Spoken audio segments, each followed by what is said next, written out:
కృష్ణా జిల్లాలోని అనాథాశ్రమంలో దారుణం జరిగింది. చెప్పిన మాట వినడం లేదని విద్యార్థిపై పెట్రోల్ పోసి నిప్పంటించాడు వార్డెన్. అయితే ఈ విషయం బయటకు పొక్కకుండా ప్రభుత్వ ఆసుపత్రికి తరలించారు హాస్టల్ నిర్వాహకులు.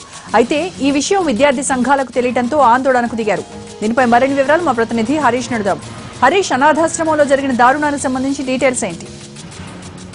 చాలా అమానుషమైనటువంటి సంఘటన. వార్డెన్ చాలా కిరాతకంగా వ్యవహరించాడు. చెప్పిన మాట వింటలేదు, చెప్పిన పని చేయట్లేదు అన్నటువంటి ఒక ప్రధానమైనటువంటి కారణంతో గుట్టు చెప్పుడు కాకుండా ఒంటిపై కిరసనాలు పోసేసి చంపేందుకు ప్రయత్నం చేశాడు. అయితే ఆ బాలుడు ఇంకా చికిత్స పొందుతూ ప్రభుత్వ ఆసుపత్రిలో ఉన్నాడు. ప్రస్తుతం అయితే 2 రోజుల క్రితం జరిగినటువంటి ఈ సంఘటనకు సంబంధించి మాత్రం అంత గోప్యంగా ఉంచాలని చెప్పి భావించినప్పటికీ కూడా తల్లిదండ్రులు విషయాన్ని బయటకు తీసుకురావడంతో వ్యవహారం అంతా కూడా బయటకు వచ్చింది. చాలా దారుణమైనటువంటి సంఘటన మీద ప్రజా సంఘాలన్నీ కూడా ఆగ్రహం వ్యక్తం చేస్తున్నారు, నిరసన వ్యక్తం చేసినటువంటి నేపథ్యంలో విజయవాడ ప్రభుత్వ ఆసుపత్రిలో ప్రస్తుతం అయితే బాలుడు ఇంకా చికిత్స పొందుతూనే ఉన్నటువంటి పరిస్థితి కనిపిస్తుంది.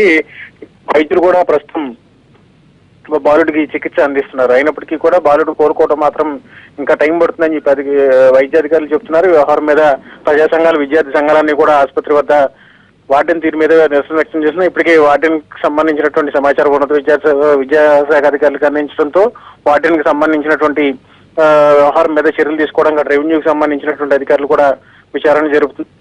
కూడా ఈ విషయం మీద ఇప్పటికే జోక్యం చేసుకున్నటువంటి పరిస్థితి. రోజా.